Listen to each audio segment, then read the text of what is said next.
আজকে সমাজে গান ওই বাধা দেয় না, মিলাদুন নবীর মাহফিলে বাধা আছে না নাই? আরেক দল মাজার ভাঙে, একটা সিনেমা হলো আল্লাহর কসম ভাঙে নাই, মাজারে আগুন দেয়, কিন্তু মদের বারগুলো এখনো সুরক্ষিত। ঠিক কিনা, ঠিক কিনা, ঠিক কিনা? এরা কারা? এদের পরিচয় কি? কোত্থেকে আসলো এরা? পরিচয় কি? এদের কোন দলের সাপোর্টে এগুলা করছে? তাদের মদত দিচ্ছে কে? তাদের আকীদা কি? কোন মতাদর্শকে তারা লালন করে? আমরা এখন স্পষ্ট করতে পারি নাই। একটা জিনিস জানতে পেরেছি, এরা মাজারের বিরুদ্ধে। এরা মাজারের বিরুদ্ধে। আমি বলবো মাথায় কি টুপি দেখা যাচ্ছে? তো টুপি দিতে মুসলমানের বাচ্চা, তো কোনো মুসলমান তো মাজারের বিরুদ্ধে হতে পারে না। ঠিক কিনা? কোন মুসলমান মাজারের বিরুদ্ধে হতে পারে? মাজার মুসলমানদের আছে। নমরুদের মাজার নাই, ফেরাউনের মাজার নাই, কারুনের মাজার নাই, হামানের মাজার নাই, আবু জেহেল, উতবা, সাইবা একজন জালিমের মাজার নাই। মাজার আছে প্রত্যেক নবী রাসূল এবং তাদের গোলামদের। জুড়ে বলেন না সুবহানাল্লাহ। মাজার আমাদের সম্পদ। নাউজুবিল্লাহি মিন যালিক। দেখলাম হযরত আলী পাগলার মাজারের উপর দিয়ে লাথি মারতেছে। মুসলমান মাজারের কথা বাদ দেন, আল্লাহর কথা বাদ দেন, কোন মুসলমান তো কোন মুসলমানের খবরে লাথি মারতে পারে না। ঠিক কি না? কোন মুসলমান কোন মুসলমানের কবরে লাথি মারতে পারে না। এরা সম্মানিত। আল্লাহ বলছেন কোন বৃদ্ধ ব্যক্তি যদি সাদা দাড়ি নিয়ে কবরে আসে, সে যদি জাহান্নামী হয়, সে যদি গুনাহগার হয়, তাকে আযাব দিতে আমি আল্লাহ লজ্জা লাগে। আল্লাহর নবী রাহমাতাল লিল আলামিন এই দারাদামের মধ্যে আসলেন। শুধু নিয়ামত হয়ে নয়, ফজল হয়ে নয়, রহমত হয়ে নয়, বরং আল্লাহর ধনভাণ্ডারের সমস্ত চাবিকাঠি দুই হাতের মধ্যে নিয়ে আমাদেরকে বিলীন করার জন্য, বন্টন করার জন্য। জুড়ে বলেন সুবহানাল্লাহ। আজকে নামাজের কথা বলবেন আপনি, আমি বলবো দাও নবীর সাদকায়। আজকে আপনি নামাজ মসজিদে পড়েন, মসজিদের বাইরে পড়েন, উঠানে পড়েন, রাস্তায় পড়েন, ঘাটে পড়েন, মাঠে পড়েন, নয় নয় নয় নয় পাহাড়ের চূড়ায় আজকে আপনি নামাজ পড়তে পারেন। কিভাবে? কিভাবে যদি প্রশ্ন করা হয় কিভাবে, আল্লাহর নবী আসার আগেই সিস্টেমটা তো এইভাবে ছিল না। রাসূলুল্লাহ ডাক দিয়ে বলে, আমি জমিন আসলাম, আমি কদম দিলাম, আমি আসার সাদকায়, আমার মওলুদুন নবীর সাদকায়, আমার আগমনের ওসিলায় আল্লাহ আমার উম্মতদেরকে স্পেশাল কিছু ফাজাইল দিয়েছে, কিছু ফজিলত দিয়েছে, কিছু শ্রেষ্ঠত্ব দিয়েছে। বলে সেই শ্রেষ্ঠত্বের মধ্যে এক নং হচ্ছে যে আমি নবীর ওসিলায় আল্লাহ तमाम জমিনকে মসজিদ বানিয়ে দিয়েছে। জুড়ে বলেন সুবহানাল্লাহ। গোটা জমিন মসজিদ বলেন না, গোটা জমিন। খুশি না বেজার? আর মসজিদ। এক সময় মানুষ কুরবান করত, ঠিক আছে, মাংস খাইতে পারত না, মাংস খাইতে পারত না, যেটাকে আমরা ঈদুল আযহা বলি। ঈদুল আযহা, সেই ঈদুল আযহা আজকে আমাদেরকে ভিন্নভাবে দেয়া হয়েছে। কিভাবে? সব আলাদা। কোথায়? আমি একটা একটা বলছি, নবী কত বড় নিয়ামত। লাস্টে গিয়ে ফিনিশিং ইনশাআল্লাহ আল্লাহ আমাদের বোঝার তৌফিক দান করবেন। আর জোরে বলেন আমিন। বাবারা আমার, ঈদুল আযহার মধ্যে আমরা পশু জবাই করি, এটাকে কুরবানি বলা হয়। কুরবানি আগেও ছিল, বর্তমানে কুরবানি আছে। আগের সিস্টেমটা ছিল কুরবানি মানুষ করবে, যার কোরবানি কবুল করা হবে তার কোরবানি আল্লাহর দরবার থেকে, রবের পক্ষ থেকে একটা আগুন এসে জ্বালাই দিবে। আর যার কোরবানি কবুল হয় নাই, তার কোরবানিটা উন্মুক্ত ময়দানে পড়ে থাকবে। জোরে বলেন সুবহান। এটাই আগের সিস্টেম। কিন্তু পরবর্তীতে রাসূলুল্লাহ আসলেন, আল্লাহ নবী ডাক দিয়ে বলে, আল্লাহ আমার উম্মতরা কুরবানি করবে, উম্মতরা কুরবানি করার পরে যদি জানতে পারে অমুকেরটা কবুল হয়েছে আর তমুকেরটা কবুল হয় নাই, তাহলে এলাকার মানুষগুলা বলবে যে অমুক সুদ খায়, এতে ঘুষ খায়, এতে গাঁজা বিক্রেতা, এতে ইয়াবা বেয়ারি, এতে অমুক কাজ করে, এতে দুই নাম্বারি করে, এতে টাকা হালাল না, বিদায় হেতে কুরবানি আল্লাহ কবুল করে নাও। জোরে বলেন নাউজুবিল্লাহ। তাহলে এখন যারটা কবুল হয়েছে সে সিনা উপরে যেই গুতাম আছে এগুলা পুড়ে দিয়ে যখন যারটা কবুল হয় নাই হেতের চুলা আঙ্গুল দিয়ে বলবে, দেখ আমি 1 নাম্বার, তুই 2 নাম্বার, আমি সত্যের মধ্যে আছি, তুই না হকের মধ্যে আছোস, আমি হকের উপর আছি, তুই বাতিলের মধ্যে আছোস। এই কথা বলবে, বিদায় ফিতনা বেড়ে যাবে, আশঙ্কা বাড়বে, আশঙ্কা হবে তখন মারামারির। এক পর্যায়ে হয়তো যার কুরবানি কবুল হয় নাই, সে যার কুরবানি কবুল হয়েছে তাকে আঘাত করতে পারে। আঘাত করার সম্ভাবনা আছে না নাই? আছে না নাই?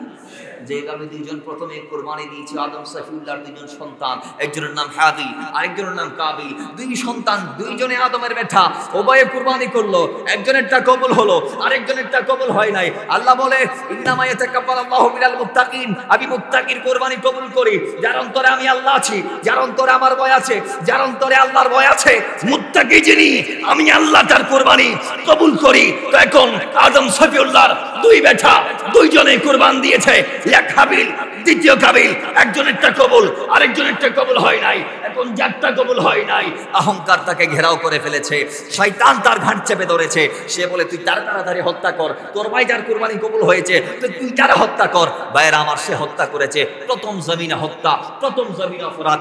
এই হাবিল কাবিল 2 জন ভাইয়ের মাধ্যমে সংঘটিত হয়েছে। আসুন আবার সামনে যাই, তাই বোঝা গিয়েছে প্রথম কুরবানি তো যারটা কবুল হয় নাই, সে যারটা কবুল হয়েছে তাকে হত্যা করে ফেলেছে। আল্লাহ নবী ডাক দিয়ে বলে, আল্লাহ আবার উম্মত কুরবানি করবে, এখন একজনেরটা কবুল হবে, আরেকজনেরটা কবুল হবে না। এটা যদি মানুষ চক্ষু চর্ম দিয়ে দেখতে পায়, অথবা চর্ম চক্ষু দিয়ে যদি দেখতে পায়, তাহলে যারটা কবুল হয়েছে সে খুশি হবে, যারটা কবুল হয় না সে হতাশ হবে। আর হতাশাগ্রস্ত ব্যক্তিকে যদি আরেকজন এসে চোখে আঙ্গুল দিয়ে বলে, তুই 2 নাম্বারের জন্য তোর কুরবানি কবুল হয় নাই, তাহলে সে তার হামলা করার সম্ভাবনা আছে। বিদায় আল্লাহ এমন একটা সিস্টেম প্রসেস করে দাও, যেই প্রসেসে উম্মত কুরবানি করবে বটে, কিন্তু কবুল হয়েছে কি হয় নাই সেটা ফয়সালা হবে কিয়ামতের দিন। জোরে বলেন না সুবহানাল্লাহ, আর একটু জোরে বলেন না সুবহানাল্লাহ। ভাইরা আমার, সিস্টেম পরিবর্তন হয়ে গেল। এবার মানুষ কুরবানি করে, কারটা কবুল হচ্ছে, কারটা হচ্ছে না, ডিক্লার হচ্ছে না। আল্লাহ সুবহানাহু ওয়া তাআলা কোরআনুল কারীমের মধ্যে ডাক দিয়ে বলেছেন, লা ইয়ানালাল্লাহু লুহুমুহা ওয়ালা দিমাউহা ওয়ালাকিন ইয়ানালুহুত তাকওয়া। উম্মত, তোমরা কুরবানি করো, তোমাদের কুরবানিকৃত পশুর রক্ত আমার কাছে পৌঁছায় না, ওই পশুর মাংস আমার কাছে পৌঁছায় না। তাহলে আল্লাহ কি পৌঁছাই আমরা জানতে চাই। আল্লাহ বলে, ওয়ালাকিন ইয়ানালুহুত তাকওয়া মিনকুম, যে তোমরা আমার অন্তরে আমার ভয় নিয়ে কুরবানটা করছো কিনা, অথবা আমি আল্লাহর জন্য কুরবানটা দিচ্ছ কিনা, সেই তাকওয়াটা আমার কাছে পৌঁছায়। জুড়ে বলেন সুবহানাল্লাহ। আচ্ছা, পরিবর্তন এক সিস্টেমে হয়ে গিয়েছে। এবার রাসূলুল্লাহ পাক, এবার রাসূল পাক ডাক দিয়ে বলে, আল্লাহ আমার উম্মত গরীব, এরা যে পশুটা কুরবান দিচ্ছে অনেক কষ্টের বিনিময়ে, আয় আল্লাহ সুবহানাহু ওয়া তাআলা এদেরকে সেই পশুর মাংস খাওয়ার সিস্টেমটা তুমি করে দাও। অতিথি যদি কেউ খাইতে পারে নাই, যেটা তোমার জন্য কুরবান দিয়েছে, সেই পশুর রক্ত মাংস, সেই পশুর ইত্যাদি ইত্যাদি, আমার উম্মতের জন্য একটু তুমি জায়েজ করে দাও না, হালাল করে দাও না, হালাল করে দাও না, তারা যেন ওই কুরবানিকৃত পশুর মাংসটা খাইতে পারে। আল্লাহ তুমি সেই সিস্টেমটা করে দাও না। আল্লাহ বলে, ইয়া রাসূলুল্লাহ জান, দিয়ে দিলাম উম্মতরা কুরবানিকৃত পশুর মাংস 3 দিন পর্যন্ত খাইতে পারবে, 3 দিন পর্যন্ত খাইতে পারবে। 3 দিনের বাইরে সংরক্ষণ করে রাখা যাবে না। অর্থাৎ বোঝা গিয়েছে সেই সময়ে মুসলমানদের ভিতরে গরীব বেশি থাকার কারণে 3 দিন সময় নির্ধারণ করে দেয়া হয়েছে। যদি বলা হয় 1 মাস খাইতে পারবে, তাহলে বলতে 1 মাস যদি খাওয়া জায়েজ হয়, তাহলে সংসার দেওয়ার দরকার নাই, বাতিজারা দেওয়ার দরকার নাই, মামা যিনি গরীব তারা দেওয়ার দরকার নাই, 1 মাস খাইতে পারবো। এখন এই জন্য আল্লাহ সুবহানাহু ওয়া তাআলা সিস্টেমটা এমন ভাবে করে দিয়েছে যে উম্মত কুরবানি করবে, হ্যাঁ মাংস খাইতে পারবে, হ্যাঁ, কিন্তু 3 দিনের বেশি খাওয়া যাবে। জোরে বলুন, 3 দিনের বেশি খাওয়া যাবে। পরবর্তীতে মুসলমানরা যখন বিদ্যমান হয়েছে, সিস্টেম পরিবর্তিত হয়ে গিয়েছে। 2টা সিস্টেম রাসূল পাক পরিবর্তন করেছে। একটা হচ্ছে রাসূল পাক প্রথমে জিয়ারত করতে মুসলমানদেরকে নিষেধ করেছিলেন, পরে আলা ফাজলুহা এই কথা বলে জিয়ারতের নির্দেশ দিয়েছেন। আরেকটা সিস্টেম হচ্ছে, প্রথমে ইসলামে কোরবানি পশুর মাংস 3 দিনের বেশি খাওয়া জায়েজ ছিল না, কিন্তু পরবর্তীতে রাসূল বলে এখন থেকে তার যা দিন, যতদিন যা ইচ্ছা যা মন চায় সংরক্ষণ করা যাবে, খাওয়া যাবে। কিন্তু তবে উত্তম সিস্টেম হচ্ছে, মুস্তাহাব তারিকা হচ্ছে, কোরবানি আপনি করবেন মোটে পশুর মাংসকে 3 ভাগ করবেন। 1 ভাগ পরিবারের জন্য, 1 ভাগ আত্মীয় স্বজনদের জন্য, 1 ভাগ ফকির মিসকিনদের জন্য। জোরে বলেন না সুবহানাল্লাহ। সিস্টেমটা অনেক সুন্দর না? অনেক সুন্দর না? আল্লাহ আমাদেরকে তৌফিক দান করুন। তো আমাদের দেশে কিছু আছে দেয়, আবার কিছু আছে দেয় না। যারা দেয় না আল্লাহ তাদের দেওয়ার তৌফিক দান করুন। আরো জোরে বলে, আল্লাহর জন্য দিলে কমে না বাড়ে? আরো আসতে, আরো আসতে। কেউ যদি আল্লাহর জন্য দেয় তার কমে যাবে না বেড়ে যাবে? আল্লাহ বলছেন মান জাআ বিল হাসানাত ফালাহু আশরু আমসালিহা, একে 10, একে মোরারি বলছে একে 10 না আরো বেশি। একে হাদিসে পাকের মধ্যে আসছে 70 থেকে 700, সুবহানাল্লাহ, 400 এর কথাও আসছে, সুবহানাল্লাহ জুড়ে বলবেন না? দিলে যে বারে যদি বলতে যায় অনেক লম্বা সময় লাগবে, আমি ওদিক যাচ্ছি না। যাই হোক, আল্লাহ আমাদের দেয়ার তৌফিক দান করুন। মাথায় রাখবেন, হাত পাতার চেয়ে দেয়াটাই না, জুড়ে বলেন সুবহানাল্লাহ। এখন আমরা যারা দুনি এরাও হাত পাততে ভালোবাসি, আমাদের ভিতর যারা দুনি এরাও হাত পাততে ভালোবাসি, দিতে ভালোবাসি না। আল্লাহ আমাদের পরিবর্তন করে দিন, আমিন পড়ে। তাহলে বাবার এখন কুরবানির মাংসের খাওয়ার সিস্টেমটা চেঞ্জ হয়ে গিয়েছে। কার সাদকায়? আমার নবীর সাদকায়, জোরে বলেন সুবহানাল্লাহ। ঈদুল ফিতর কার জন্য? কয় ঈদুল ফিতর হচ্ছে সায়েমদের জন্য ঈদ, যিনি রোজাদার তার জন্য ঈদ। তো যেই রোজাদারদের জন্য ঈদুল ফিতর ঈদ, সেই রোজাদাররা রোজা রেখে যে ঈদকে পালন করবে, সেই রোজার সিস্টেমও তো এইরকম ছিল না। তো যদি প্রশ্ন করেন তাহলে কিরম ছিল আমরা জানতে চাই, তাহলে আমি বলবো রাসূলুল্লাহর আওয়ারের আগে সাহরির ব্যবস্থাটা ছিল না। সাহরির ব্যবস্থাটা ছিল না, ইফতারের ব্যবস্থা ছিল। রাসূল এসে বলে তোমরা সাহরি খাও, এতে আল্লাহ বরকত দিয়েছে। নবীজি বলেছে যদি কারো বাসায় খাওয়ার মতো না থাকলে 1 গ্লাস পানি দিয়ে হলে সাহরি খাও, একটা খেজুর দিয়ে সাহরি খাও, 1 গ্লাস দুধ দিয়ে হলে সাহরি খাও। তাসাহহারু, রাসূল পাক বলেছেন তোমরা সাহরি গ্রহণ করো। কারণ কি? যদিও বা রাতের বেলায় পেট ভর্তি করে উদুর পূর্ণ করে শুয়েছেন, নবী বলে সমস্যা নাই, উম্মত শেষ রাতে 1 গ্লাস পানি হলে খাও, কারণ এই সাহরির মধ্যে বরকত রয়েছে। সুবহানাল্লাহ, সাহরির মধ্যে কি রয়েছে? বরকত রয়েছে। এখন বলেন সাহরির সিস্টেম আগে ছিল না? আমি বলবো না, ছিল।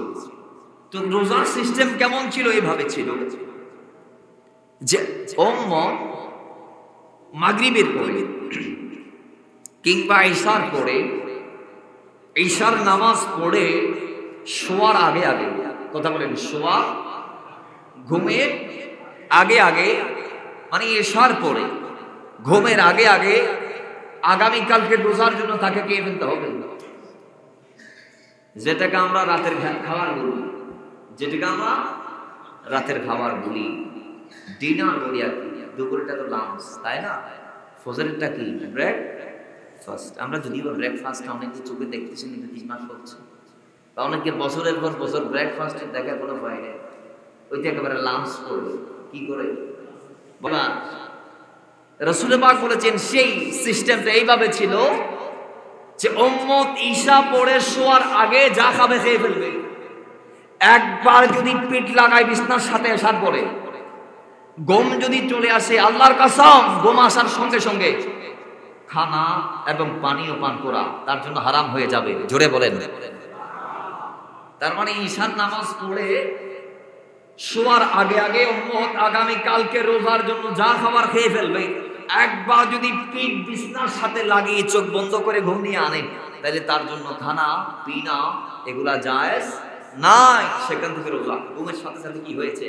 রোজা শুরু হয়েছে। এখন এইভাবে সিস্টেম চলমান আছে। রাসূল পাক একজন সাহাবী হযরত কাইস ইবনে সারমান আনসারী রাদিয়াল্লাহু তাআলা তিনি একদিন রোজা নিয়ে ময়দানে কাজ করতে গেলেন। বাস কাজ করেছে, সন্ধ্যায় বাসায় ফিরেছে। ইফতারের সময় ইফতার আনার জন্য তার স্ত্রীকে বললেন। স্ত্রী বলে, স্বামী আমি তো গরিব, আপনিও গরিব, আমাদের বাসায় খাওয়ার মতো মজুদ কি শোনাই, দাঁড়াও আপনি একটু বসুন, যদি কারো বাসায় গিয়ে আমি যদি কোনো কিছু পাই আপনার জন্য নিয়ে আসবো, আপনাকে খাবার দিব। এই কথা বলি সাহাবী রাসূলের স্ত্রী বা পাশের প্রতিবেশীদের যে বাড়িগুলো ছিল সেই বাড়িতে গিয়ে তিনি কুচ করতে লাগলেন। কুচ করতে করতে করতে করতে খাবার নিয়ে এসে দেখে স্বামী ঘুমাই গেছে। স্বামী পাশের বাড়ি থেকে খাবার নিয়ে এসে দেখে স্বামী ঘুমিয়ে গিয়েছে। বলুন, ঘুমাইলে কি আর কিছু খাওয়া জায়েজ আছে? আমি একটু আগে বলেছি, একবার ঘুমিয়ে গেলে সারার পরে আর খাওয়া দাওয়া জায়েজ। বাবারা আমার, ওই সাহাবী আর খাইতে পারে নাই, পরের দিন উপবাস অবস্থায় আবার রোজা রাখলেন। ফরজ রোজা বাদ দেওয়ার সিস্টেম আসেনি? আসেনিও, কিন্তু আমাদের দেশে বাদ দিয়ে কি দেয় না? যুবকরা বলেন না, কারা? যারা আমাদেরকে এত মহাব্বত করে এরাই রোজাগুলা বাদ দেয়। আল্লাহ পাক এদেরকে পরিবর্তন করে দিন। তারা কথা আমিনের হইয়া মারা পরিবর্তন নই কি আজীবন আরা ফুল বর্তন তাই কেউ না পরিবর্তনের দরকার আছে। তাহলে আল্লাহ আর পরিবর্তন করে দেব, আর বড় গুণী পড়ো। বাবারা আমার, পরের দিন আবার গেলেন, আবার ওই অবস্থায় ক্ষুধার্ত অবস্থায় কাজ শুরু করে দিয়েছে। বাবা কি অবস্থা দেখে, কাজ করতে করতে সকাল গড়িয়ে দুপুর, সূর্য মাথা বরাবর আলো দেই। রাসূলুল্লাহর সাহাবী হযরত কায়েস ইবনে সারমা তিনি বেহুশ হয়ে ওই মাঠের মধ্যে পড়ে গিয়েছে ময়দানে কাজ করা অবস্থায়। সংবাদ চলে গেল আল্লাহ নবীর কান মোবারকে। রাসূল পাককে গিয়ে বলে, ইয়া রাসূলুল্লাহ, ও মদিনাওয়ালা রাহমাতাল লিল আলামিন, আপনার গোলাম কায়েস ইবনে সারমা আল আনসারী এই অবস্থার কারণে রোজা রেখেছে, যার দরুন সেই বেহুশ হয়ে জমিনের মধ্যে পড়ে গিয়েছে। ইয়া রাসূলুল্লাহ, সংবাদটা আপনারা জানাইলাম। আল্লাহ নবী হাত উঠা করলেন, দোয়া করলেন, রব্বানা, হে আসমান জমিনের মালিক, ও আল্লাহ, এমন একটা সিস্টেম করে দাও যেই সিস্টেমে আমার উম্মত রোজা রাখবে তার কষ্ট হবে না। জোরে বলেন সুবহানাল্লাহ। আল্লাহ বলে, যান কুলু ওয়াশরাবু হাত্তা ইয়াতাবায়্যানা লাকুমুল খাইতুল আসওয়াদু মিনাল খাইতিল আসওয়াদি মিনাল ফাজর। আল্লাহ বলেন, ওয়া কুলু ওয়াশরাবু হাত্তা ইয়াতাবায়্যানা লাকুমুল খাইতুল আবিয়াদু। ইয়া রাসূলুল্লাহ, তার উম্মতরা ততক্ষণ পর্যন্ত খাইতে পারে, কোরআন কারীমের আয়াত, যতক্ষণ সাদা রেখার থেকে ওই কালো রেখার থেকে সাদা রেখা পর্যন্ত উম্মতের সামনে ফ্লাশ হবে না, অর্থাৎ যতক্ষণ সুবহে কাযিব দূর হয়ে সুবহে সাদিক আসবে না, যতক্ষণ মিথ্যা ফজর দূরীভূত হবে না, যতক্ষণ সত্য ফজরের আগমন হবে না। সুবহে কাযিব মানে মিথ্যা ফজর, মানে এখনো ফজর হয় নাই, আর সুবহে সাদিক মানে সত্য ফজর। সাদা ভায়া দেখা যাচ্ছে, আর কালো কুচকুচি অন্ধকার নাই, একটু একটু সাদা হয়েছে। রাসূলুল্লাহকে আল্লাহ বলেন, এই এতক্ষণ সুবহে সাদিক পর্যন্ত উম্মত খাইতে পারবে। জোরে বলেন সুবহানাল্লাহ। যেই সুবহে সাদিক আমার নবীর আগমন হয়েছে ততক্ষণ পর্যন্ত কি খাওয়া যাবে, খাওয়া যাবে। খুশি না বেজা? খুশি না বেজা? নবী না আসলে আমরা এগুলা পাইতাম? জোরে বলে না পাইতাম? কার ওসিলায় পেয়েছি? আমার নবীর ওসিলায়। কার ওসিলায়? আমার নবীর ওসিলায়। আল্লাহ আমাদেরকে এই খুশির ধারাবাহিকতা আমরণ পালন করার তৌফিক দান করুন। আমিন। নামাজ পেয়ে আমরা খুশি, রোজা পেয়ে খুশি, হজ পেয়ে খুশি, যাকাত পেয়ে খুশি। আশ্চর্য উম্মত, নবী পেয়ে খুশি হতে বললে চেহারা কালো করে আসে না? জোরে বলেন আসে না? আজকে আপনারা এসেছেন, কিন্তু একদল বলবে না আমরা এখানে যাবো না। কেন? আমরা কি এখানে আমাদের কথা বলার জন্য এসেছি না নবীর কথা বলার জন্য এসেছি? নবীর কথা বলার নির্দেশ দিয়েছেন কে? আল্লাহ বলে, প্রথম নবী যাবে, এই কথাটা আমি আল্লাহ বলেছি। সুবহানাল্লাহ। কোথায় বলেছো আল্লাহ? কই সূরা আলে ইমরানের 81 নং আয়াত, 3 পারা 19 নং পৃষ্ঠা। আমি আল্লাহ ওই সময় বলেছি, ওয়া ইদ আখাযাল্লাহু মিসাকান নাবিয়্যিনা লামা আতাইতুকুম মিন কিতাবিন ওয়া হিকমা সুম্মা জাআকুম রাসূলুম মুসাদ্দিকুন লিমা মাআকুম লাতুমিনুন্না বিহি ওয়া লাতানসুরুন্না। ইয়া রাসূলুল্লাহ, যখন দানবদেরকে জমিনে পাঠাই নাই, ওই সময় আমি আল্লাহ আলেম আরওয়াতে মানুষদেরকে নিয়ে একটা মিটিং করেছিলাম। আলাস্তু বিরব্বিকুম বলে সবার থেকে আমি একটা ঘোষণা নিয়েছিলাম। সবাই এক বাক্য আমাকে বলেছে, বালা, আমি আল্লাহকে সবাই মেনে নিয়েছে। আমি যখন বললাম আমি কি তোমাদের প্রভু নয়, সবাই বলেছে হ্যাঁ আল্লাহ তুমি আমাদের প্রভু। বাস একটা মিটিং শেষ। দ্বিতীয় একটা মিটিং করেছি, সেটা কি? সেটা হচ্ছে যে প্রথমটা হচ্ছে যে নারে তাকবীরের মিটিং, প্রথমটা হচ্ছে যে নারে তাকবীরের মিটিং, প্রথমটা আমি আল্লাহর ওয়াহদানিয়তের মিটিং। দ্বিতীয় মিটিংটার মধ্যে আমি আল্লাহ নারে রিসালাতের স্লোগান দিয়েছি। জুড়ে বলেন সুবহানাল্লাহ। সেই মিটিংটা আম পাবলিকদেরকে নিয়ে করি নাই, খাসদেরকে নিয়ে করেছি। খাস এবং আখাসুল খুসুস। তারা কারা? তারা নবীরা। জুড়ে বলেন সুবহানাল্লাহ। আল্লাহ বলে, ওয়া ইযা আখাযাল্লাহু মিসাকান নাবিয়্যিন, যেই ওয়াদা, যেই মিসাক আমি নবীদের থেকে নিয়েছিলাম। কিসের ব্যাপারে?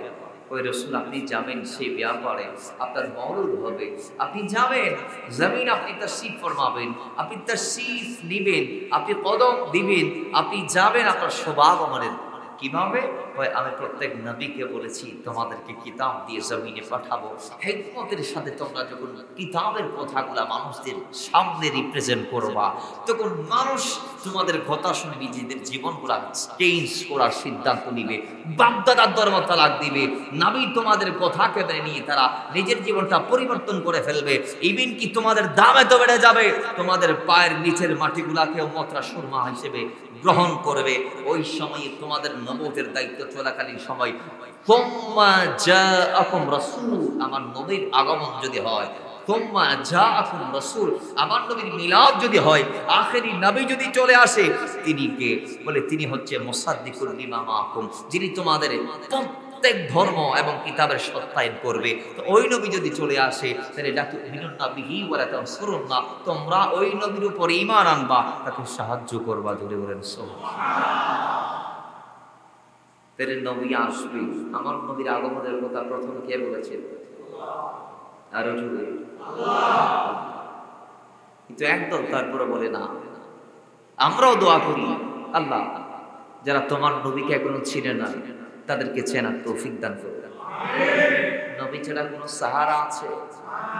আজকে মায়ের শক্তি দেখা, বাবার শক্তি দেখা, আপনার বন্ধু নেতা, আপনার দাদা কোটি টাকার মালিক, আপনি এলাকার সর্দার মাতবর, আল্লাহর কসম নিঃশ্বাস যদি বন্ধ হয় আপনার, কেউ আপনার ডানে বামে আর থাকবে না, কেউ আপনার কবরের সঙ্গী হবে না, কবরে কারো ব্যাপারে প্রশ্ন করা হবে না তুমি কোন নেতার ভাই ছিলা, কবরে বলবে বলবে বলবে বলবে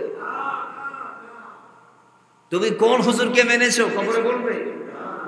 কার কথা বলা হবে? আমার নবীর কথা। আমার তাও কি বলা হবে জানেন? বুখারীতে আসছে হাদিস খানা, যে হাদিস শুনলে ইমানদারের উপর মজবুত হয়ে যাবে, ইমানদারের উপর ঠান্ডা হয়ে যাবে, ইমান আরো মজবুত হয়। হাদিসে পাকের মধ্যে আসছে, ইমাম বুখারী করছেন হাদিস খানা, ওই বলা হবে কবরে মা কুনতা তাকুলু ফি হাদা রাজুল মুহাম্মদ সাল্লাল্লাহু আলাইহি ওয়াসাল্লাম, এই নূরানী জাত, এই মুহাম্মদ সাল্লাল্লাহু আলাইহি ওয়াসাল্লাম সম্পর্কে মা কুনতা তাকুলু, তুমি দুনিয়াতে কি বলতে? একটু জোরে বলেন না সুবহানাল্লাহ। তোমরা এই দুনিয়াতে থেকেছো, হায়াত গুজার করেছো, আমার নবীর ব্যাপারে তোমার আকীদা কি ছিল? সুবহানাল্লাহ জোরে বলবেন না? কোন একদল আমাদের সমাজে যারা বিরোধিতা করে, এরা বলবে আমরা ওই নবীর জুলুসে মাথা দিয়েছিলাম, এরা বলবো আমরা মিলাদ নবীকে বেদাত ফতোয়া দিয়েছিলাম, আর আমরা বলবো আল্লাহ আমরা তোমার নবীকে পেয়ে খুশি ছিলাম। জুড়ে বলেন না সুবহানাল্লাহ। আমরা বলবো আল্লাহ আমরা তোমার নবীকে পেয়ে খুশি ছিলাম। যতটুকু খুশি নামাজ পেয়ে হইনি, তার চেয়ে কোটি খুশি আমরা হয়েছি নবীকে পেয়ে। যতটুকু খুশি মা বাবা পেয়ে হয়নি, ততটুকুর চাইতে কোটি গুণ বেশি হয়েছে আমরা নবীর উম্মত হয়ে। জোরে বলেন। এজন্য আশেক বলে আমরা ধন্য গো রাসূল আপনাকে পেয়ে, আমরা ধন্য ধন্য, আমরা ধন্য গো রাসূল তোমাকে পেয়ে, আমরা আরো বেশি ধন্য তোমার উম্মত হয়ে। ইয়া রাসূলুল্লাহ ইয়া আজুরে, ইয়া রাসূলুল্লাহ ইয়া, আরে আমি সবই নিয়ামতি পেয়েছি তোমারি সদকা,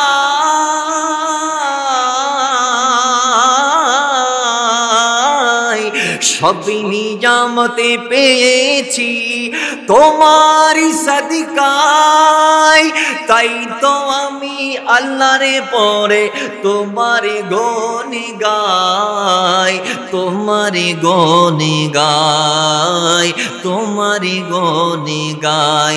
আমরা সেই নবী যার কদমে ছন্দের রবি, আমরা সেই নবীর উম্মত হতে পেরেছি, বলেনি সে নবীর উম্মত হতে পেরেছি। আরে জাগারি দিকে সবে নবীরা রইবে তাকিয়ে, মোরা ধন্য গো রাসূল, আমরা ধন্য গো রাসূল আপনাকে পেয়ে। আল্লাহুম্মা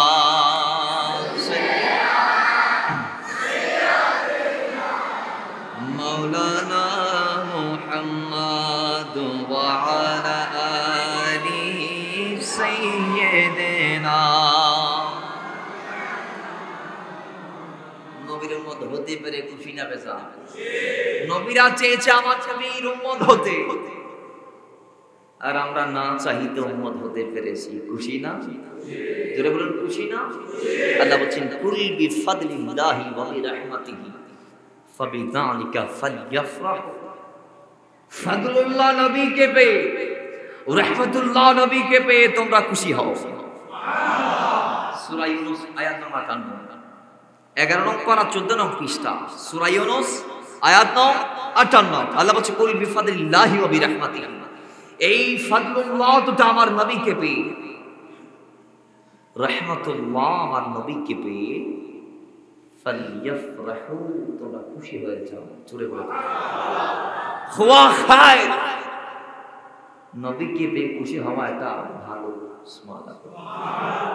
আর জোরে বলেন আমরা খায়ের কাজ করতে চাই কি চাই না? বালা করতে চাই না বন্ধ করতে চাই? আরো জোরে বলেন আমরা কি করতে চাই? ভালো। নবীকে পেয়ে এই ঈদ মানানো, খুশি উদযাপন করা, এটা হচ্ছে ওয়াফাদারদের আলামত। জোরে বলেন না? আমাদের দেশে যারা মিলাদুন নবীর বিরুদ্ধে ছিল, দেখছি বর্তমানে তারা মিলাদুন নবীকে মানছে এবং তারাই ফতোয়া দিচ্ছে, কয় মিলাদুন নবীকে যে অস্বীকার করে সে কাফের। তারা বলছে কারণ মিলাদ নাই একজনের, তিনি আল্লাহ, লাম ইয়ালিদ ওয়া লাম ইউলাদ, তিনি কাউকে জন্ম দেয়নি, আবার তিনি কারোর থেকে জন্ম নেয়নি। জোরে বলেন সুবহানাল্লাহ। তাইলে সৃষ্টিতে স্রষ্টা ছাড়া সমগ্র সৃষ্টির মিলাদ আছে। সৃষ্টিতে স্রষ্টা ছাড়া, আল্লাহ ছাড়া সমগ্র সৃষ্টির জন্ম হয়েছে। জন্ম না, জন্ম মানে আওয়ারি, জন্ম মানে সৃষ্টি, সৃষ্টি মানে মিলাদ আছে একমাত্র মিলাদ স্রষ্টা ছাড়া। এবার আসুন তো, তারা বলছে যারা মিলাদ মানে না তারা আল্লাহর সাথে সমকক্ষ করছে সৃষ্টিকে। সুতরাং মৌলিক অবিশ্বাসের কিছু নাই। মৌলুদকে আমরা মানি, মিলাদুন নবীকে আমরা মানি, তবে আমরা ঈদ মানবো না। তাদের দাবি তারা বলছে আমরা ঈদ মানবো না, তবে হ্যাঁ তারা বলছে তবে হ্যাঁ আমরা নবীকে পেয়ে খুশি। সুবহানাল্লাহ। জোরে বলুন। আপনারা বলেন ঈদ মানে কি? ঈদ মানে, ঈদ মানে আপনি আরবিতে না বলে বাংলাতে বলছেন আলহামদুলিল্লাহ। আপনি আরবিতে না বলে আপনি বলছেন আমি ঈদ মানি না। ঠিক আছে, স্বতন্ত্রভাবে আপনি ঈদ পালন করিয়েন না। আবার তারা ফতোয়া লাগায়, কয় ঈদে তো নামাজ আছে। ঈদে ঈদে নাকি নামাজ? সত্য, সব ঈদে যদি নামাজ থাকে তাহলে রাসূল পাক বলেছে আরাফার দিন ঈদের দিন, আরাফাতে কি নামাজ আছে? বলেন না, বলেন আরাফার নামাজ আছে? নাই। 9 জিলহজ ইয়াউমে আরাফা ঈদের দিন হাদিসে পাকের আলাইলা, কিন্তু আরাফার নির্দিষ্ট কোনো নামাজ নাই। আরাফাতে ওয়াক্তে নামাজ পড়ছে। আসুন এজন্য আর আরেকটা কথা, তারা যে ঈদের কথা বলছে ঈদুল ফিতর আজহা, ঈদুল ফিতর আজহার জন্ম হতো না যদি ঈদে মিলাদুন নবী না হতো। ঈদুল ফিতর এবং ঈদুল আজহার জন্ম হতো না যদি ঈদে মিলাদুন নবী না হতো। শুধু তা নয়, ঈদে মিলাদুন নবীকে আমরা ঈদ হিসেবে নিয়েছি একটি কারণে, আল্লাহ কোরআনুল কারীমের মধ্যে ফালইফরাহু বলে আমাদেরকে ডিক্লার দিয়েছেন, বলেছেন। তো ঈদ মানে খুশি হওয়া। আপনি খুশি হয়েছেন, এটা ঈদ হয়ে গিয়েছে। মানেন আর না মানেন, যে বলেছেন আমি স্বতন্ত্র ঈদ মানি না, তবে আমি সেই দিবসটাকে, সেই দিনটাকে আমি ঈদ হিসেবে না মানবো, কিন্তু খুশি উদযাপন করব। আমি বলবো ঈদ হিসেবে মানেন আর না মানেন, ঈদের বাংলা অর্থ খুশি উদযাপন করা। তো খুশি উদযাপন করছেন বা নবীকে পেয়ে খুশি যে হয়েছেন, এতে ঈদে মিলাদুন নবী পালন হয়ে গিয়েছে। বাংলা আর ইংরেজির তফাৎ আর আরেকজন আছে জুলুসের বিরুদ্ধে ফতোয়া দেয়, আসলে নাই? আচ্ছা, দুনিয়াতে কি কেউ মিছিলের বিরুদ্ধে ফতোয়া দিয়েছে? বলেন, মিছিলের বিরুদ্ধে ফতোয়া কেউ দিয়েছে? র্যালির বিরুদ্ধে কেউ ফতোয়া দিয়েছে? আজব বাঙালি, যেটা বাংলাতে মিছিল সেটার ইংরেজি র্যালি, যেটা ইংরেজি র্যালি সেটার আরবি জুলুস, সেটার আরবি। আপনি নেতার জন্য ময়দানে নামেন, রাস্তায় নামেন, তাতে কোনো ফতোয়া লাগে না। আমি আমার নবীর জন্য রাস্তায় নামবো, ময়দানে নামবো, এতে ফতোয়ার কি দরকার? কথা বলেন না, কথা বলেন না। এখানে কি আমরা আমাদের বাপদাদার জন্য নামছি? না, আমার নবীর জন্য নামছি। নেমে কি করতেছি? আমার নবীর উপর দরুদ শরীফ পাঠ করতেছি, নবীর ওই সালাখানি পড়ছি আমরা।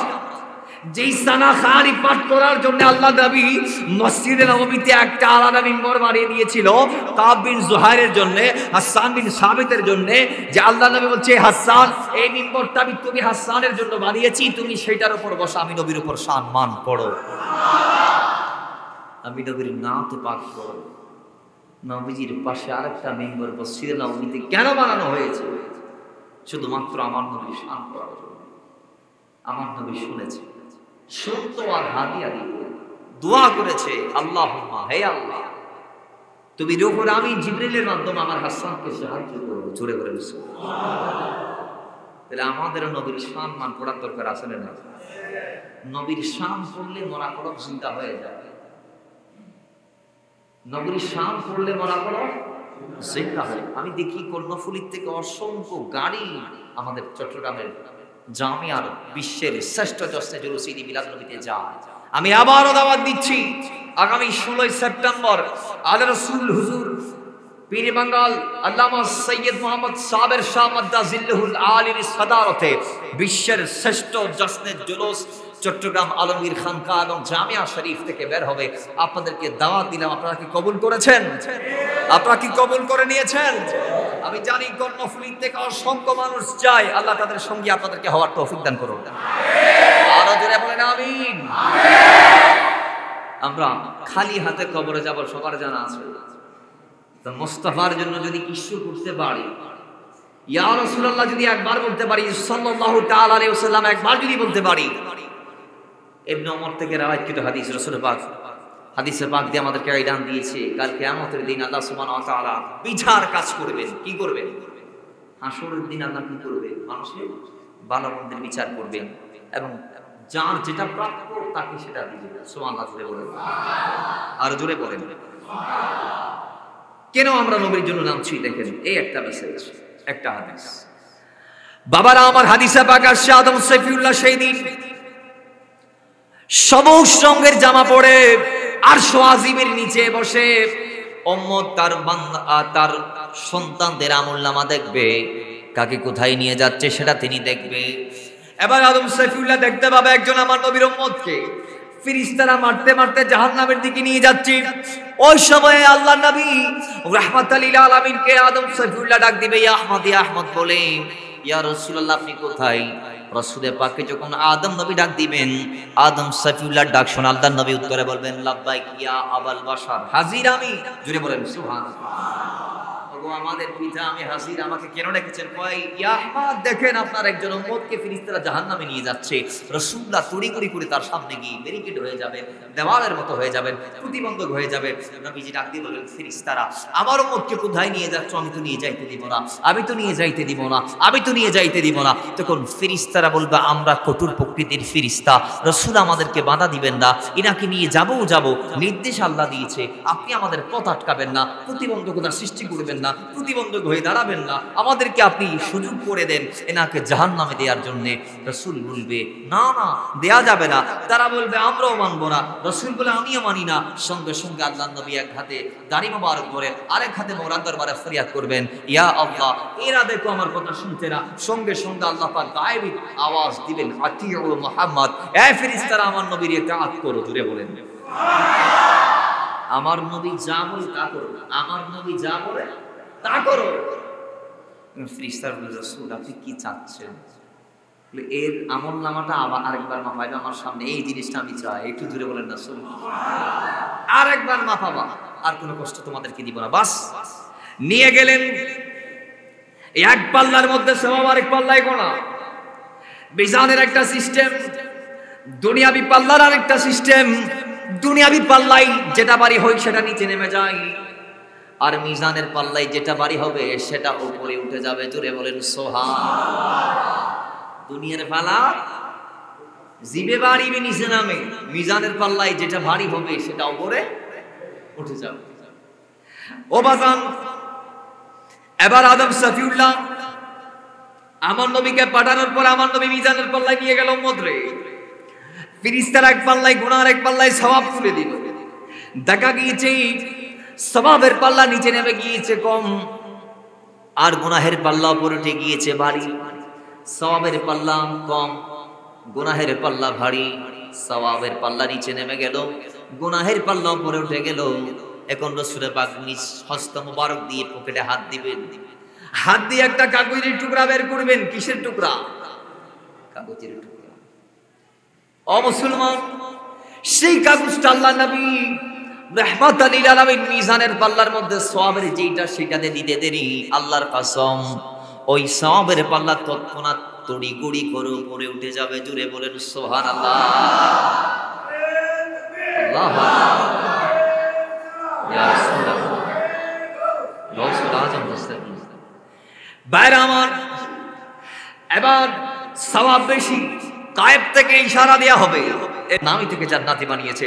একবার আমি ওনার সাথে মোলাকাত করতে চাই, কথা বলতে চাই, আমাকে ওনার সামনে নিয়ে যান, আমার নবীর সামনে নিয়ে যাবে। তখন ওই ব্যক্তি বলবে আমার আব্বা আম্মা আপনার কদমে কুরবান। আপনি কে জানি না, নাম জানি না, চিনি না, আপনি কে? ওগো আমার শুভাকাঙ্ক্ষী, ওগো আমার আপনজন, ওগো আমার মহব্বতের মানুষ, আপনি কে? যিনি আমাকে এত ভালোবাসেন, যিনি আমাকে এত ভালোবাসেন যে আমার বিপদের দিনে ইয়াউমা ইয়াফিরুল মারউ মিন আখিহি ওয়া উম্মিহি ওয়া আবিহি ওয়া সাহিবাতিহি ওয়া বানিহি, যেদিন আমার মা আমাকে বিমুখ করে দিয়েছে, বাবা বিমুখ করে দিয়েছে, ভাই বিমুখ করে দিয়েছে, স্ত্রী বিমুখ করে দিয়েছে, সন্তান বিমুখ করে দিয়েছে, এই দিন আজকে আপনি এসে আমাকে বাঁচালেন। কে ওগো আপনি? আমি জানতে চাই। তখন আল্লাহর হাবিব নূরানী চেহারা আমার থেকে ঘোমটা সরিয়ে বলবেন, উম্মত আমি তোমার ওই নবী যেই নবীর উপর তুমি এই জীবনে একবার দরুদ পাঠ করেছো, আজকে তোমার ওই হায়াতে জিন্দেগিতে পাঠিত একটি দরুদ তোমাকে জাহান্নামী থেকে জান্নাতি বানিয়ে দিয়েছে। একটা দরুদ যদি জাহান্নামীকে জান্নাতি বানাইতে পারে, জুলুসে গিয়ে আমরা হাজার হাজার দরুদ পড়ছি, কি করছি? ফরিদে না ফরি, বাধা দেওয়ার কোনো দরকার আছে না? নমানোর কোনো দরকার আছে না? হ্যাঁ, কেউ যদি মিলাদুন নবীকে কেন্দ্র করে যদি কোন ইসলাম বহির্ভূত কাজ করে ফেলে, আমরা সেগুলার বিপক্ষে। কারণ মাথায় রাখবেন, মিলাদুন নবী হয়েছে অপসংস্কৃতিকে দাফন করার জন্য, ঠিক কি না? আরবের ওকাজের মেলাকে বন্ধ করার জন্য। বেহায়া নির্লজ্জ যেই গানগুলা আইয়ামে জাহেলিয়াতে মানুষ শুনতো, নবী এসে সেগুলাকে বন্ধ করেছেন, ইভেন কি মাটির নিচে দাফন করে দিয়েছেন। কথা বলেন। কিন্তু আজকে আমার দেশের কিছু যুবক সে গানগুলা হেডফোন লাগিয়ে শুনছে। আছে না? আছে না? লজ্জা থাকা দরকার যুবক আপনাদের। আপনাদের মন যা চাইবে আপনি তা করবেন, এটা হতে পারে না। আপনি মুসলমান, মাথায় রাখবেন। আপনি ওই জাতি, যেই জাতির একজন ছোট মাসুম বাচ্চা বালেগ হওয়ার আগ পর্যন্ত সে হত্যা করলেও আল্লাহ তার আমলনামায় গুনাহ দিবে না। কোথায় আছেন, কোথায় আছেন, কোথায় আছেন? বাংলাদেশের আইনে তো সেটা বলে না, বালক বাচ্চা যদি অনাকাঙ্ক্ষিত ভাবে কোনো মার্ডার করে ফেলে তার শাস্তির বিধান আরেক রকম। ঠিক নেবে? ঠিক। বালেগ হওয়ার আগ পর্যন্ত আমাদের মুসলমানদের কোনো গুনাহ আছে? জোরে বলেন, কোনো গুনাহ আছে? আপনি ওই জাতি, যেই জাতির জিহ্বায় আল্লাহর জিকির থাকবে, হাতে তলোয়ার থাকবে আর এক হাতে কোরআন থাকবে, কোরআনের আইন বাস্তবায়নের জন্য জিহাদ সমাজে আপনাকে করতে হবে। কারণ কোরআন আপনাকে এক জায়গায় নয়, দুই জায়গায় নয়, বারংবার বারবার আল্লাহ আপনাকে এলান দিয়েছেন, মুসলমান সৎ কাজের আদেশ দাও, অসৎ কাজে বাধা দাও। জুড়ে বলেন সুবহানাল্লাহ। আজকে সমাজে গান ওই বাধা দেয় না, মিলাদুল নবীর মাহফিলে বাধা আছে না নাই? আরেক দল মাজার ভাঙে, একটা সিনেমা হলো আল্লাহর কসম ভাঙে নাই, মাজারে আগুন দেয়, কিন্তু মদের বারগুলো এখনো সুরক্ষিত। ঠিক কিনা, ঠিক কিনা, ঠিক কিনা? এরা কারা? এদের পরিচয় কি? কোত্থেকে আসলো এরা? পরিচয় কি? এদের কোন দলের সাপোর্টে এগুলা করছে? তাদের মদত দিচ্ছে কে? তাদের আকীদা কি? কোন মতাদর্শকে তারা লালন করে? আমরা এখন স্পষ্ট করতে পারি নাই। একটা জিনিস জানতে পেরেছি, এরা মাজারের বিরুদ্ধে। এরা মাজারের বিরুদ্ধে। আমি বলবো মাথায় কি টুপি দেখা যাচ্ছে?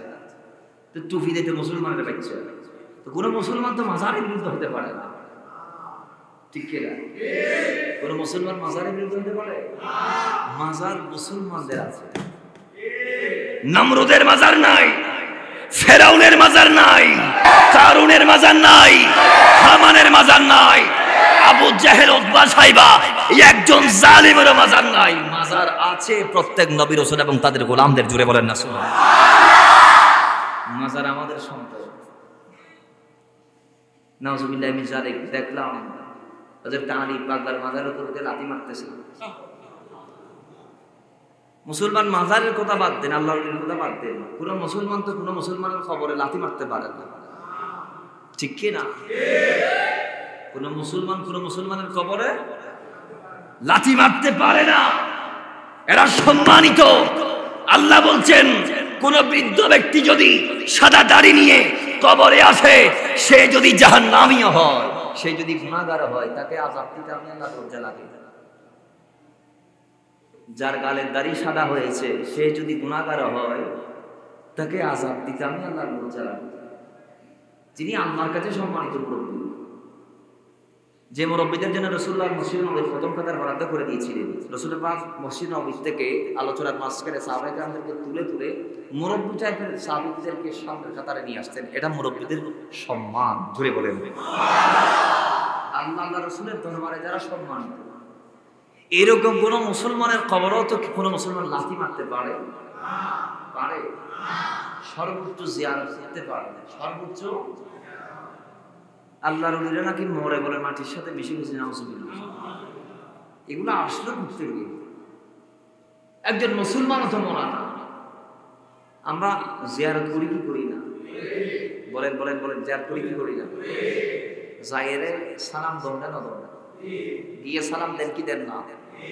বলি আসসালামু আলাইকুম ইয়া আহলাল আনতুম সালাফুনা ওয়া নাহনু বিল আতা। তাদেরকে আমরা সালাম দিই, তারা জিন্দা আমাদের সালামের জবাব দেয়। ঠিক কি না? কবরে গিয়ে আল্লাহর দরবারে ফরিয়াদ করে, আল্লাহ একবার বলে দাও না, কোরআনে পাকের আয়াত, একটু দুনিয়াতে যাওয়ার সিস্টেম করে দাও না, এদেরকে যাতে বলে দিতে পারি, এই তোরা আমার মতো ভুল করিস না, আমি যা করছি অন্যায় করছি, তোরা সঠিক পথে থাক। প্রত্যেক মেয়ে আল্লাহর দরবারে বলে। এবং যারা নেককার তারা বলে, আল্লাহ আমাকে একটু সুযোগ করে দাও না, আমি আমার আত্মীয় স্বজনদেরকে একটু বলে দেই জিসমানি ভাবে সশরীরে গিয়ে, যে আল্লাহ আমার সাথে এত সুন্দর আচরণ করেছে কবরে, যেটার কল্পনাও আমি করি নাই। জুড়ে বলেন না সুবহানাল্লাহ। তাহলে এরা কি মরা না জিন্দা? জোরে বলুন, কবরে মুসলমান মরা না জিন্দা? আরো জোরে বলেন, মরা না জিন্দা? হ্যাঁ, মৃত্যু একটা পর্দার নাম। মৃত্যু একটা পর্দার নাম। যে পর্দাটা ইমানদারের সাময়িকের জন্য দেহ আর রূহের মাঝখানে পড়ে যায়, এটার নাম মৃত্যু, এটার নাম ইন্তেকাল। ইন্তেকাল মানে এক গুণ থেকে আরেক গুণে যাওয়া। ইন্তেকাল মানে এক গোড় থেকে আরেক গোড়ে যাওয়া, তাহলে বোঝা গিয়েছে সমস্ত মুসলমান নেককাররা কবরে জিন্দা, কবরে কবরে। আল্লাহ আমাদেরকে বোঝার তৌফিক দান করুন। যারা না বুঝে ইত্যাদি ইত্যাদি করছে, অনাকাঙ্ক্ষিত কোনো অপ্রীতিকর ঘটনা ঘটাচ্ছে, আল্লাহ তাদেরকে বোঝার তৌফিক দান করুন, আমিন। মুহাব্বতে দরুদ পড়ি, আল্লাহুম্মা সাল্লি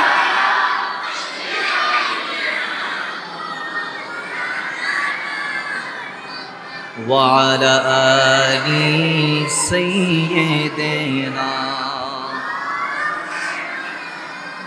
মোহাব্বত জিকির করি, আল্লাহ আল্লাহ আল্লাহ।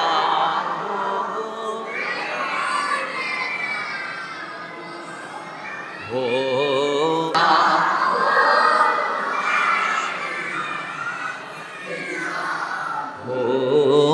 আল্লাহ আল্লাহ আল্লাহ।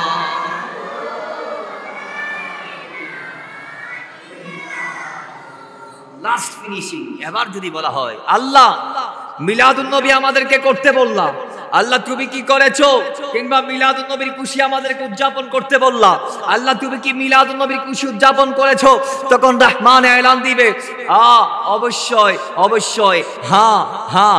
কয় আমার নবী 570 খ্রিস্টাব্দের 12 রবিউল আউয়ালের সুবহে সাদিকের যেই টাইমে মক্কাতুল মুকাররমার বাধা নামক জায়গার মধ্যে তাশরীফ গিয়েছে বলে সেদিন থেকে টানা 1 বছর আমি আল্লাহ মিলাদুন নবীর খুশি উদযাপন করেছি। আরবের মায়েদের প্রত্যেকের রেহেমের ভিতর যে কন্যা সন্তানগুলা ছিল, প্রত্যেক কন্যা সন্তানকে আমি ছেলে সন্তান বানিয়ে দিয়েছি।